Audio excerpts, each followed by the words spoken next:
नमस्कार। प्रतिदिन अखबार संपादकीय ऑडियो में आपका स्वागत है। बेहतर प्रतिनिधित्व के लिए संसदीय सीटें बढ़ाना जरूरी, दैनिक भास्कर। लोकतांत्रिक मूल्यों को खुली चुनौती, दैनिक जागरण।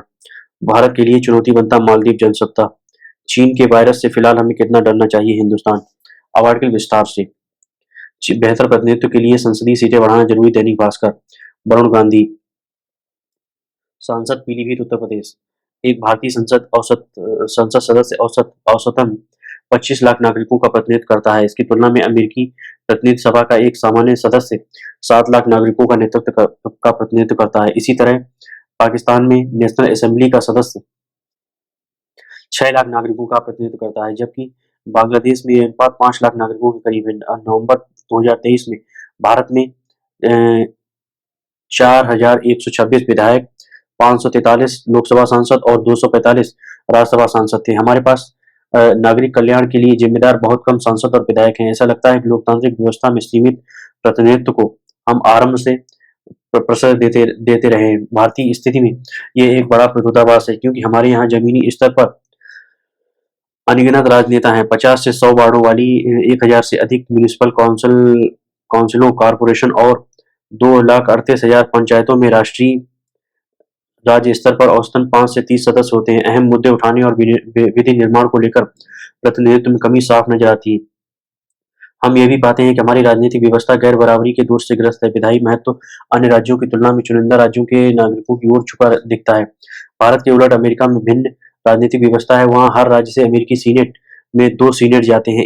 वे विधि निर्माण की प्रक्रिया को संतुलित करते हैं। ये प्राय देखने में आता है कि शक्ति के अनुपातहीन आवंटन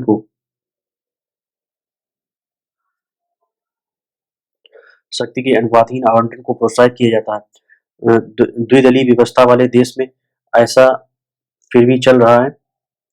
द्विदलीय व्यवस्था वाले देश में फिर भी ऐसा चल रहा है, क्योंकि वहां दो दल राज्यों में प्रतिस्पर्धा करते हैं।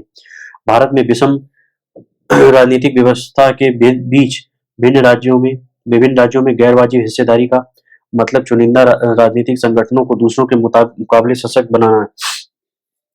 आनुपातिकता बहाल करने के लिए परिसीमन एक संभावित समाधान हो सकता है। इसका उपयोग अतीत में भी किया गया है।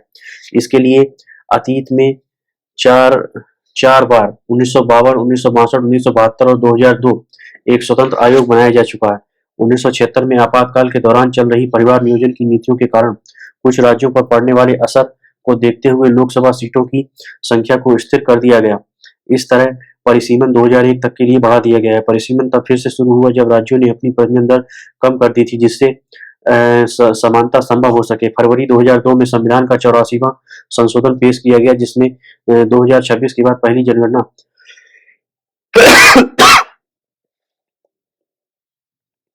2021 तक लोकसभा सीटों की संख्या को सीमित कर दिया। इस बीच 2021 में जनगणना में देरी हुई। अब 2024 में होने और इसके परिणाम 2026 तक प्रकाशित होने की संभावना है। इस प्रक्रिया से पहले परिसीमन करने की गुंजाइश है। वैसे परिसीमन लागू करने के कुछ खतरे भी हैं। 1971 और 2011 के बीच राजस्थान और केरल की संख्या 1971 में 2.5 करोड़ और 2.1 करोड़ थी, जो बढ़कर क्रमशः 6.8 करोड़ और 3.3 करोड़ हो गई है। इसी तरह 2019 के चुनाव में उत्तर प्रदेश के प्रत्येक सांसद ने औसतन 30 लाख मतदाताओं का प्रतिनिधित्व किया, जबकि लक्षद्वीप के एक सांसद ने 55,000 मतदाताओं का। ये मानते हुए कि परिसीमन के बाद संसदीय सीटों की संख्या बढ़ जाती है, तमिलनाडु, आंध्र प्रदेश, तेलंगाना और केरल जैसे राज्यों में सीटों में 6% की वृद्धि संभव है। कर्नाटक में 11% वृद्धि का अनुमान है। इस बीच उत्तर प्रदेश, बिहार, मध्य प्रदेश और राजस्थान जैसे उत्तरी राज्यों की सीटों में 63% तक की वृद्धि का अंदाजा है। परिसीमन के ऐतिहासिक अनुभव को देखते हुए कहा जा सकता है कि यह हिंदी भाषी उत्तर भारतीय आबादी के प्रति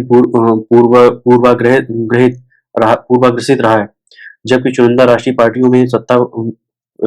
पार्टियों को सत्ता में आने में मदद मिली है। तमिलनाडु और केरल जैसे जिन राज्यों ने जनसंख्या वृद्धि को कम करने में अच्छा प्रदर्शन किया है, वे फिर से नुकसान में रह सकते हैं। परिसीमन अपरिहार्य है, लेकिन इससे होने वाले नुकसान को भी कम करना चाहिए। इस संदर्भ में पहली बात तो यह है कि संसद में सीटों की संख्या में वृद्धि की दरकार है। किसी भी राज्य की सीटें खोने से बचने के लिए हमें कम से कम 848 सीटें 848 संसदीय सीटों तक पहुंचना होगा। इसमें लोकतांत्रिक प्रतिनिधित्व अनुपात बढ़ाने में मदद मिलेगी। साथ ही परिसीमन महज जनसंख्या पर आधारित कारकों के आधार पर न हो। भौगोलिक विषमता, आर्थिक उत्पादकता, भाषाई इतिहास का भी इसमें भूमिका है। लोकतांत्रिक मूल्यों की खुली चुनौती। दैनिक जागरण। विकास सारस्वत। लेखक इंडिक अकादमी के सदस्य और वरिष्ठ स्तंभकार हैं। हर वर्ष की तरह इस बार भी दिल्ली और आसपास के शहरों में वायु प्रदूषण खतरनाक मानकों को पार कर गया। 10 वर्ष पहले विश्व स्वास्थ्य संगठन यानी WHO द्वारा दिल्ली को विश्व का सबसे प्रदूषित शहर घोषित किए जाने के बाद से राष्ट्रीय राजधानी की स्थिति साल दर साल बद से बदतर होती गई है। इस वर्ष दिल्ली में वायु प्रदूषण WHO द्वारा सुरक्षित माने गए मानकों से 100 गुना खराब स्तर पर पहुंच गया है। शिकागो विश्वविद्यालय के एक शोध के अनुसार दिल्ली में वायु गुणवत्ता इतनी खराब है कि वह दिल्ली वासियों की उम्र को औसतन 11 से 12 साल कम कर देती है। लगातार कायम खतरनाक प्रदूषण के कारण विदेशी दूतावास और उच्चायोग अपने राजनयिकों की संख्या कम करने पर विचार कर रहे हैं। कई दूतावास ने तो राजनयिकों को अपने बच्चे भारत न लाने की सलाह भी दी है। अध्ययन बताते हैं कि यदि वाहनों से निकला धुआं इस प्रदूषण का सबसे बड़ा कारण है, तो खेतों में जलती पराली सर्दियों की शुरुआत में आकस्मिक प्रदूषण वृद्धि की एक तात्कालिक वजह है। वायु प्रदूषण रोकथाम और नियंत्रण अधिनियम 1981 के तहत पराली जलाना अपराध है। हवा को विषैला बनाने में पराली की भूमिका को देखते हुए NGT ने 2015 में अलग से आदेश पारित कर उत्तर प्रदेश, हरियाणा, राजस्थान और पंजाब में पराली जलाने पर रोक लगाई हुई है। साथ ही सर्वोच्च न्यायालय ने पराली जलाने की रोकथाम के लिए इन सभी राज्यों को विशेष टास्क फोर्स बनाने का आदेश भी दे दिया है। अन्य राज्यों में रोकथाम के कुछ प्रयास हुए हैं, परंतु पंजाब में पराली जलाने की घटनाएं कम होने के बजाय और बढ़ गई हैं। 5 नवंबर को एक ही दिन में ऐसी 3000 से अधिक घटनाएं दर्ज की गई थी। पंजाब में पराली जलाने की समस्या के लिए मुआवजे से लेकर गैर बासमती धान की उपज जैसे तमाम कारण गिनाए गए हैं, परंतु ये कारण इस बात की अनदेखी करते हैं कि चाहे गेहूं हो या धान, न्यूनतम समर्थन मूल्य यानी MSP पर सरकारी खरीद का सबसे बड़ा लाभार्थी भी पंजाब ही है। तमाम कारणों को मानने के बावजूद इस बात को नकारा नहीं जा सकता कि पराली दहन न रोक पाने का बड़ा कारण सरकारी ढील भी है। कभी दिल्ली में बढ़ते प्रदूषण के लिए पंजाब में पराली दहन को जिम्मेदार ठहराने वाली आम आदमी पार्टी यानी आपकी ही पंजाब सरकार अब सर्वोच्च न्यायालय में किसानों पर कार्रवाई करने में असमर्थता जता चुकी है। किसानों से सहानुभूति अच्छी बात है, परंतु एक समूह को कानून तोड़ने की खुली छूट संवैधानिक दायित्वों की सीधी अवहेलना है। आम आदमी पार्टी की असहज स्थिति को देखकर आशा के अनुरूप भाजपा और कांग्रेस दोनों हमलावर हैं। पंजाब में पराली दहन पर शासकीय विफलता दलगत राजनीति से परे ऐसी विकराल समस्या बन गई है जिसमें चुनावी लोकतंत्र संगठित समूहों के सामने असहाय बनकर खड़ा है।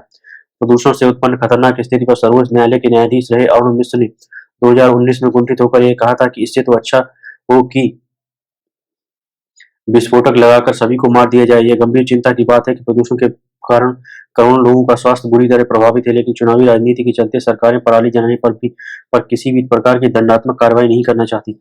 निरंकुश पराली पराली दहन विधि आधारित शासन व्यवस्था को सरकारी उदासीनता के कारण मिली कोई पहली चुनौती नहीं है। दशकों से बना हुआ कावेरी जल विवाद विभिन्न राज्य सरकारों द्वारा सर्वोच्च न्यायालय की तय सीमा से ऊपर आरक्षण के प्रस्ताव, राजनीतिक दलों द्वारा मजहबी आधार पर आरक्षण, बार बार ऐलान, कृषि सुधार कानूनों का वापस दिया जाना ऐसे अन्य उदाहरण हैं जिसमें सरकारें या तो संगठित समूहों के सामने मजबूर नजर आई या फिर वोटों की खातिर उन्हें उकसाती दिखती। यह खतरनाक प्रवृत्ति लोकतंत्र को भीड़तंत्र में बदलती नजर आ रही है। इसी दिशा में विभिन्न राजनीतिक दलों की स्थिति में फर्क सिर्फ इतना ही है कि कोई दल ऐसी स्थिति का निर्माण करता दिख रहा है तो कोई दूसरा दल इन परिस्थितियों के सामने बेबस और लाचार है। चुनावी लोकतंत्र की ये कमजोरी न सिर्फ शासन के इकबाल पर प्रश्न चिन्ह लगा रही है, बल्कि न्याय और निष्पक्षता की उस विधि सम्मत व्यवस्था को भी दता बताती है जो लोकतंत्र के मूल आत्मा है। भीड़ तंत्र को प्रश्रय देने के शर्मनाक उदाहरण राज्य विधानसभाओं के पटल पर पहुंच चुके हैं। चाहे केरल विधानसभा द्वारा कोयम्बटूर बम विस्फोटों में वांछित अब्दुल नसीर मदनी की रिहाई के लिए पारित प्रस्ताव हो या तमाम राज्यों की विधानसभाओं द्वारा नागरिकता संशोधन कानून एवं कृषि कानूनों के खिलाफ पारित संकल्प, इन कृत्यों ने कानून के राज की बेशर्मी से धज्जियां उड़ाई हैं। पंजाब में भी कई बार ऐसी स्थिति देखने को मिली है, चाहे Punjab Punjab termination of agreement act के तहत अन्य राज्यों के साथ पूर्व में किए गए जल बंटवारा समझौतों को एक तरफा तरीके से रद्द करना हो या मुख्तार अंसारी का कानूनी प्रक्रिया से बचाव। पंजाब सरकार का रिकॉर्ड खासा चिंताजनक रहा है। कानून, संविधान और चुनाव से ऊपर उठकर लोकतंत्र नैतिकता की कसौटी का विषय है। लोकतंत्र की कल्पना इस मान्यता पर आधारित है कि जन-जन की नैतिकता एक व्यक्ति या छोटे समूह की तानाशाह प्रवृत्तियों पर अंकुश लगाएगी। परंतु यदि सत्ता के प्राप्ति के लिए संगठित समूहों की निरंकुशता को बढ़ावा दिया जाता है तो यह भी लोकतंत्र की हार है। इससे लोकतांत्रिक मूल्यों का अवमूल्यन होता है। दिल्ली में जानलेवा प्रदूषण के बावजूद पंजाब सरकार का नकारापन दिखता है कि चुनावी गणित लोकतांत्रिक मूल्यों को तार-तार कर चुका है। ऐसे में बुद्धिजीवियों, न्यायविदों और नागरिक समाज को चाहिए कि प्रदूषण का संज्ञान लेने के अलावा यह विचार भी किया जाए कि चुनावी लोक लुभावनवाद भारतीय लोकतंत्र को किस संकट की ओर ले जा रहा है। इस पर विचार करना इसलिए आवश्यक है क्योंकि यह लोक लुभावनवाद कानून के शासन को खुली चुनौती दे रहा है। भारत के लिए चुनौती बनता मालदीव जनसत्ता ब्रह्मदीप अलूने। 1.5 दशक पहले मालदीव मालदीव में बहुदलीय लोकतंत्र की स्थापना हुई और इसके बाद तत्कालीन राष्ट्रपति मोहम्मद नसीर ने समुद्र के बढ़ते स्तर और कार्बन उत्सर्जन के खतरों से दुनिया को आगाह करने के लिए समुद्र के तल पर कैबिनेट बैठक आयोजित की थी। तब माना गया था कि पर्यटकों की खास पसंद बना और भारत की समुद्री सीमा में लगे हिंद महासागर में स्थित यह छोटा सा देश विश्व शांति और प्रगति में महती भूमिका निभाने को तैयार है। समुद्री प्राकृतिक जटिलताओं से जूझने वाले मालदीव को वैश्विक पहचान दिलाने में भारत की महत्वपूर्ण भूमिका रही है। मगर पिछले कुछ वर्षों में इस देश की घरेलू राजनीति और विदेशी नीतियों में गहरे परिवर्तन हुए हैं। इसके प्रमुख कारणों में देश में राजनीतिक अस्थिरता, धार्मिक कट्टरपंथ को राजनीतिक संरक्षण, लोकतांत्रिक शक्तियों को कुचलने की कोशिशें, खाड़ी देशों में आयातित चरमपंथ, पाकिस्तान का भारत विरोधी दुष्प्रचार और चीन की कर्ज नीति का मकड़जाल है। इसका प्रभाव भारत मालदीव संबंधों पर भी पड़ा है जो लगातार जटिल होते जा रहे हैं। मालदीव में राष्ट्रपति मोहम्मद मुइज्जू के नेतृत्व में आई नई सरकार ने भारत से अपील की है कि वह मालदीव से भारतीय सैनिकों को वापस बुलाए। मालदीव लंबे समय से भारत के प्रभाव में रहा है मगर मुइज्जू का यह रुख भारत विरोधी और चीन समर्थक माना जा रहा है। हालांकि भारत विरोध के संकेत मुइज्जू के राजनीतिक गुरु यामीन की सरकार में ही देखने को मिल गए थे जब मालदीव और चीन के रिश्ते गहरे हो गए थे। उन्होंने भारत की एक कंपनी का हवाई अड्डा बनाने का करार खारिज करके ठेका चीन की कंपनी को दे दिया था। इसके साथ ही 2018 में मालदीव ने बहुराष्ट्रीय 8 दिवसीय नौसैनिक अभ्यास मिलन में शामिल होने के भारत के निमंत्रण को ठुकरा दिया था।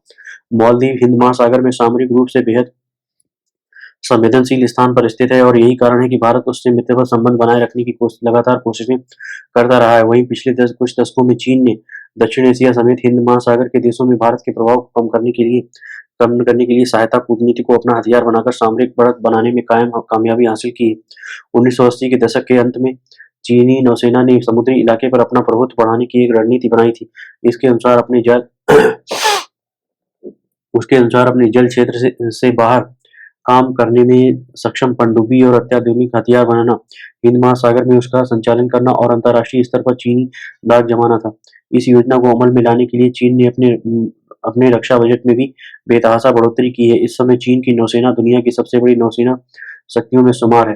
वो पश्चिमी प्रशांत, हिंद महासागर और यूरोप के आसपास के व्यापक जल क्षेत्रों में अभियान चला रही है। दक्षिणी चीन सागर पर अधिक नियंत्रण या प्रभुत्व प्राप्त करना, चीन की वाणिज्यिक समुद्री संचार लाइनों की रक्षा करना, पश्चिमी प्रशांत क्षेत्र में अमेरिकी प्रभाव को कम करना और अग्रणी क्षेत्रीय शक्ति या एक प्रमुख विश्व शक्ति के रूप में खुद को स्थापित करने की कोशिशों से क्षेत्रीय और वैश्विक स्तर पर सामरिक चुनौतियां बढ़ गई। मालदीव और चीन के बीच 2017 में मुक्त व्यापार समझौता हो चुका है। वहां बड़े पैमाने पर चीन ने निवेश किया है और वह बेल्ट एंड रोड इनिशिएटिव में भागीदार बन गया है। स्ट्रिंग ऑफ द पल्स पहले की हिस्सेदारी के रूप में मालदीव में बंदरगाहों, हवाई अड्डों, पुलों और अन्य महत्वपूर्ण बुनियादी ढांचों के विकास सहित विभिन्न परियोजनाओं के वित्त पोषण और निर्माण में चीन ने भूमिका निभाई है। इस रणनीति के मुताबिक जरूरत पड़ने पर इसका उपयोग सैन्य उद्देश्यों के लिए किया जा सकता है। मालदीव द्वीपों का एक बड़ा समूह है जिसमें करीब 12,000 टापू हैं, जिसमें सिर्फ 200 द्वीप पर लोग बसते हैं। मालदीव के सबसे नजदीकी पड़ोसियों में से एक भारत है और इसकी चिंता यह है कि मालदीव के सैकड़ों निर्जन द्वीपों पर समुद्री डाकू, तस्कर और चरमपंथी ठिकाना न बना ले।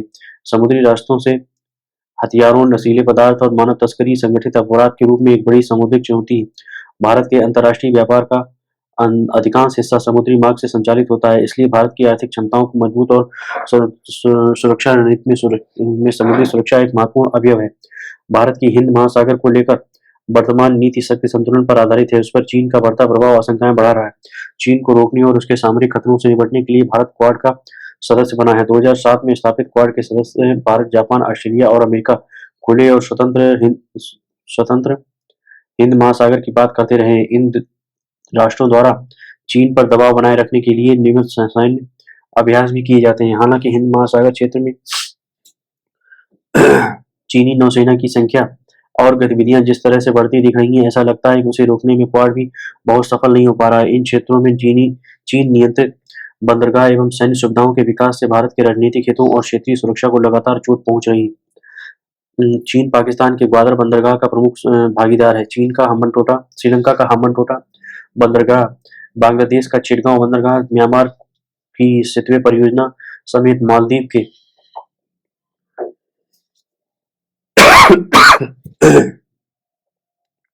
कई निर्जन द्वीपों को चीनी कब्जे में। भारत की सामरिक और समुद्री सुरक्षा की चुनौतियां बढ़ गई। इस समय मोइज़ू सरकार का रुख भारत विरोधी प्रतीत हो रहा है। वे मालदीव के सामाजिक और आर्थिक विकास में चीन की भूमिका की सराहना कर रहे हैं। फिलिस्तीन की आक्रामक समर्थन देकर अपने देश की कट्टरपंथी ताकतों को खुश कर रहे हैं। तुर्की के राष्ट्रपति रेचेप तैयब अर्दवान से मिलने को आतुरता तथा भारत से रिश्तों को लेकर ठंडापन दिखा रहे हैं। ऐसे में यह आशंका गहरा गई है कि मालदीव के सैकड़ों निर्जन द्वीपों की सुरक्षा को लेकर मोइज़ू सरकार संसाधनों का हवाला देकर अपनी असमर्थता जता सकती है। यह स्थिति चीन के लिए मुफीद हो सकती है। पिछले वर्ष चीनी जहाज युआन यांग 5 ने समुद्र में शोध करने के नाम पर श्रीलंका के हम्बनटोटा बंदरगाह का डेरा डाला था। ये चीन के नवीनतम पीढ़ी के अंतरिक्ष ट्रैकिंग जहाजों में से एक है, जिसका उपयोग उपग्रह, रॉकेट और अंतर्महाद्वीपीय बैलिस्टिक मिसाइल की निगरानी के लिए किया जाता है। भारतीय अंतरिक्ष कार्यक्रम के लिए लॉन्च बेस इंफ्रास्ट्रक्चर देने वाला सतीश धवन अंतरिक्ष केंद्र श्रीहरिकोटा में स्थित है, जो हम्बनटोटा से करीब 1100 किलोमीटर की दूरी पर है। मालदीव से कोच्चि की दूरी बहुत ज्यादा नहीं है। भारतीय नौसेना के दक्षिणी नौसैनिक कमान का केंद्र और भारतीय तटरक्षक का राज्य मुख्यालय भी वहीं स्थित है। केरल के एर्नाकुलम जिले में लक्षद्वीप सागर से तटस्थ स्थित यह एक बड़ा बंदरगाह नगर है। ये चीनी हिंद महासागर से जुड़े देशों को कर्ज के जाल में फंसाकर भारत के करीब आता जा रहा है। इससे यह आशंका गहराने लगी है कि चीन अत्याधुनिक टोही जहाजों का उपयोग करके भारत की सामरिक ताकत का न केवल अंदाजा लगा सकता है, बल्कि भविष्य में जरूरत पड़ने पर अपने युद्धपोतों और खासकर पनडुब्बियों की सुरक्षित तरीके से तैनाती कर सकता है। जाहिर है, श्रीलंका के बाद अब मालदीव सरकार की नीतियां भारत की सामरिक समस्याओं को बढ़ा रही। चीन के वायरस से फिलहाल हमें कितना डरना चाहिए? Hindustan, Rajiv Das Gupta, professor, community health, JNU. 4 साल पहले यही मौसम था, सर्दियों की शुरुआत हुई थी, जब चीन से कोरोना वायरस की लहर उठी और देखते देखते पूरी दुनिया को उसकी घातक चपेट में आ गई थी। इस साल फिर वहां एक वायरस के प्रसार की सूचनाएं मिल रही और यह वायरस भी इंसान, विशेषकर बच्चों के श्वसन तंत्र पर हमला कर रहा है। लिहाजा चीन में फैल रही माइक्रोप्लाज्मा निमोनिया और इन्फ्लुएंजा फ्लू को लेकर दुनिया भर में स्वाभाविक चिंता देखी जा रही है। हालांकि ये कोई नया वायरस नहीं है कि इसे फिलहाल वहां भी नियंत्रण में बताया जा रहा है, लेकिन इसके मरीजों की संख्या काफी तेजी से बढ़ रही है। इसलिए भारत सरकार ने भी अपने यहाँ सुरक्षा को लेकर तमाम तरह के दिशा निर्देश जारी किए। राज्य सरकारों और अस्पतालों को निमोनिया के मरीजों की खास निगरानी करने और जरूरी एहतियाती उपाय अपनाने को कहा गया है। सवाल यह है कि इस इन्फ्लुएंजा और कोरोना वायरस में कितनी समानता है। निश्चित तौर पर ये दोनों ही वायरस काफी तेजी से फैलते हैं और दोनों के आसपास महामारी पैदा करने की पर्याप्त क्षमता है। फिर भी दोनों एक दूसरे से अलग प्रकृति के वायरस हैं। दरअसल चीन में जिस H9N2 वायरस की वजह से इन्फ्लुएंजा फैला है, वो उसकी कई लहर आ चुकी है और यह ऐसे ही आती रहेगी क्योंकि इसका रूप बड़ी तेजी से बदलता है। किसी भी वायरस के रूप में बदलाव वास्तव में 2 तरह से होता है, जिसे तकनीकी शब्दावली में ड्रिफ्ट और शिफ्ट कहते हैं। ड्रिफ्ट का मतलब होता है कि वायरस के जीन में मामूली बदलाव, जिसमें सतह के प्रोटीन में भी कुछ हद तक बदलाव होते हैं, जबकि शिफ्ट में अचानक इतना बड़ा बदलाव होता है कि इससे वायरस में नया प्रोटीन बन जाता है। चूंकि इसमें प्रोटीन नया होता है, इसलिए शरीर की प्रतिरक्षा प्रणाली उसको पकड़ने में सफल नहीं हो पाती है। H9N2 वक्त के साथ नए नए रूप लेता रहता है, जिसके कारण कमोबेश एक नियमित अंतराल पर मानव आबादी इसकी चपेट में आती रहती है। यही वजह है कि H9N2 वायरस पर 2019 के बाद से हर संभव निगाह रखी जा रही थी।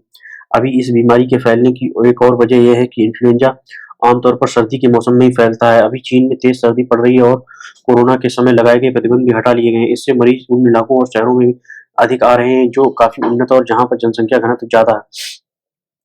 क्योंकि बच्चे एक दूसरे के संपर्क में अधिक रहते हैं, इसलिए उनमें इस निमोनिया का प्रसार काफी ज्यादा हो रहा है।